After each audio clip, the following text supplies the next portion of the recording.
This is very important what you've just mentioned. The 18th of September last year, there was an advisory opinion of the International Court of Justice confirming that Israel is an apartheid state, that it is a state based on racial domination. And they also said that the Israeli settlers, the 800,000 Israeli settlers that are occupying the West Bank and East Jerusalem must all evacuate. You must get out of Palestine. Later on, in the United Nations General Assembly in September 2024, states met to decide how do we implement this decision. And they actually quite leniently, I think, on the Israeli settlers, gave them 1 year to get out. Right? You've already been there for illegally decades, but administratively, let's give you 1 year to pack your bags and get out. Right? What have they done? They have doubled down on the occupation and the terrorization of people in the West Bank. They have doubled down on the annexation, and even Parliament has said, we're not even recognizing the West Bank, this is all Judea and Samaria now. So what does this tell us? Israel is inherently fascist. They have got no respect whatsoever for the law, be it the International Court of Justice, the United Nations, or any other rule of law that has ever existed, because they have defied every single one of them.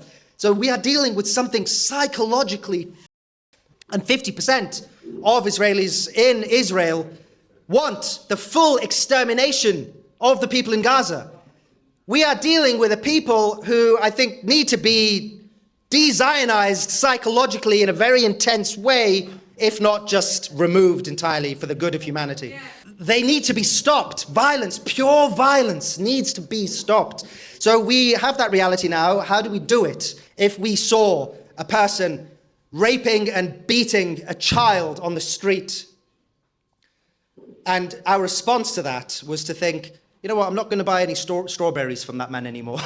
Well, okay, good. But someone needs to grab that man, knock his lights out, especially when he's done it 60,000 times, right? It's an awakening we need to have. This is pure violence, Nazi violence. Albert Einstein even said in 1948, these guys are the Nazis. The same ideological fixation on pure violence.